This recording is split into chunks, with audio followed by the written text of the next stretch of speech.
I give the floor to Madam María Isabel Salvador, Special Representative of the Secretary General for Haiti and head of the UN Integrated Office in Haiti.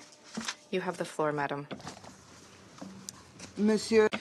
Mr. President, ladies and gentlemen, distinguished members of the Security Council, Excellencies, I thank you for once again welcoming me and in addressing you at this critical juncture for Haiti.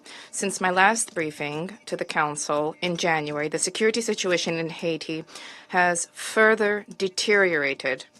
This time, I wish to sound the alarm and issue a call to help you to better understand what is liable to become a point of no return in the Haitian crisis. Organized criminal groups have launched coordinated attacks to expand territorial control and undermine state authority. They targeted Kenskov, the last road out of Port-au-Prince not fully under gang control, and advanced simultaneously into Delmas, downtown Port-au-Prince, and Pétionville, areas previously spared, deepening the city's destabilization. Attacks also spread across the West, Center, and Artibonite departments, signaling a strategy to stretch national security forces. Most recently, gangs seized Mirbalais. During the attack, over 500 inmates were freed in the fifth prison break-in under a year, part of a deliberate effort to entrench dominance, dismantle institutions, and instill fear. The scale and duration of this violence overwhelmed the Haitian National Police, despite support from the Armed Forces of Haiti and the Multinational Security Support Mission, further obstructing stabilization. In February and March alone, 1,086 people were killed and 383 others injured. According to the International Organization for Migration, over 60,000 were forcibly displaced in the past 2 months, adding to the 1 million already displaced by December 2024. These numbers are expected to rise. Monsieur le Président. Mr. President, the magnitude of the violence has sown panic among the Haitian population. They fear the complete collapse of the state under pressure of criminal groups. Many people have organized themselves to protect their residential areas, their families, and their communities. In recent days, frustration has prompted thousands of citizens to take to the streets calling for more efficient measures, whereas certain politicians have exploited this growing insecurity in order to challenge the authorities in place. National authorities have stepped up their efforts to, within their means, enhance the capabilities of the security forces and to improve coordination between the police, the Haitian Armed Forces, and the Multinational Security Support Mission. On the 14th of April, a revised budget was adopted to support the capabilities of the police and the army. It is critical for any future measure to enhance the security institutions within respect for the rule of law, for this to be under civilian authorities, and for this to be in accordance with human rights standards. Nevertheless, it behooves me to be frank, responsible, and honest. Any effort undertaken by the Haitian government's efforts alone will be insufficient to significantly reduce the intensity of the violence perpetrated by criminal groups. In this context, and this might sound repetitive, stepping up international support for Haiti is more critical than ever, particularly through increased funding and operational capacity for the Multinational Security Support Mission. I commend Kenya's steadfast leadership and thank all contributing member states. But at this critical juncture, all member states must increase support to Haiti's security forces, particularly the Multinational Security Support Mission, not as a matter of choice, but of necessity, as no viable alternative remains. The Secretary General's 24 February letter to the Council provides proposals that must be urgently considered. Monsieur le Président, Mr. President, Excellencies. Security crisis affects all aspects of life in Haiti. The UN's presence is also strained. The ongoing isolation of the capital due to suspended commercial flights since November 2024 and blocked road access remains the greatest operational challenge.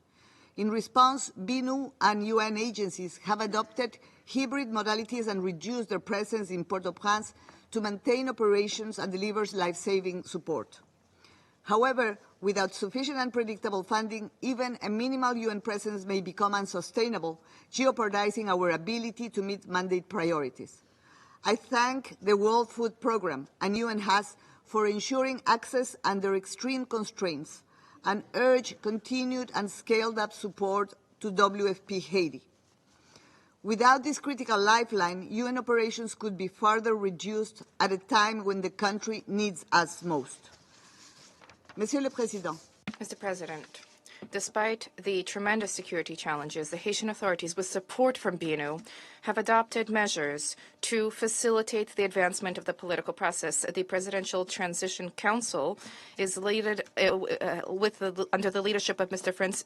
Fritz Jean, has reaffirmed the commitment to hold elections to transfer the power to the elected authorities by February 2026, in accordance with the agreement arrived at 1 year ago. The Steering Committee for the National Conference has engaged in wide-ranging consultations within the country's departments as well as with the diaspora on constitutional review, and the Provisional Electoral Council has launched consultations with political stakeholders and civil society and made headway in administrative and logistical preparations. UNDP has reshaped its electoral support plan, and a task force of UN agencies under the leadership of BNU was established on the basis of the recommendations of the Needs Assessment Mission.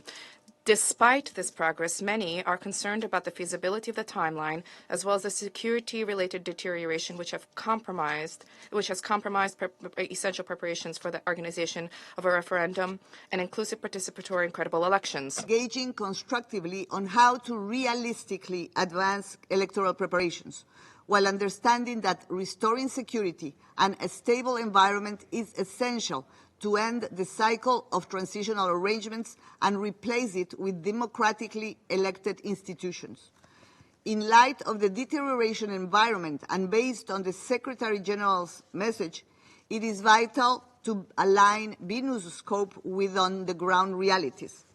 Strategic prioritization of the mandate, grounded in the current security context and available resources, is essential to allow the mission, the political mission, to deliver meaningfully on core responsibilities: political dialogue, national capacity support, community violence reduction, human rights protection, and enabling conditions for democratic renewal.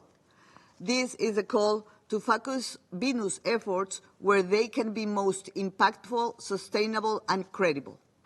Amid widespread insecurity, BNU continues to support governance improvements and political progress.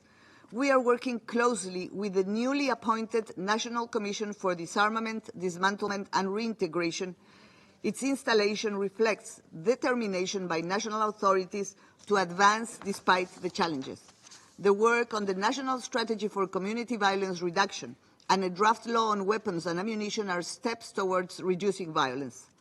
I welcome the government's recent decree creating specialized judicial units to address heinous crimes, financial crimes, and corruption, and its commitment to prosecuting white-collar criminals and financiers of criminal groups, as well as strengthening control over arms and illicit trafficking. The UN in Haiti has long supported these efforts through advocacy and technical assistance. I urge the authorities to implement these measures without delay. I also call on this Council to renew its engagement and support for the Sanctions Committee and panel of experts, including by adding names to the sanctions list and urging member states to fully enforce the arms embargo. Justice is a system. It requires every party to act for it to function. Haiti's humanitarian crisis has reached critical levels. Cholera outbreaks and gender-based violence, especially in displacement sites, are widespread. Insecurity has closed 39 health facilities and over 900 schools in Port-au-Prince. I urge member states to support the 2025 Humanitarian Response Plan. the UN remains committed to helping deliver life-saving assistance, especially to women, girls, and children, and to promoting social peace through government-led efforts. Monsieur le Président, Haiti has reached a pivotal moment. As I have already said, we are approaching a point of no return. As gang violence continues to spread to new areas of the country, Haitians experience growing levels of vulnerability and increasing skepticism about the ability of the states to respond to their needs. The national security forces, while deploying their utmost effort, cannot succeed without a unified strategic command structure, free from political interference and operating under civil authority.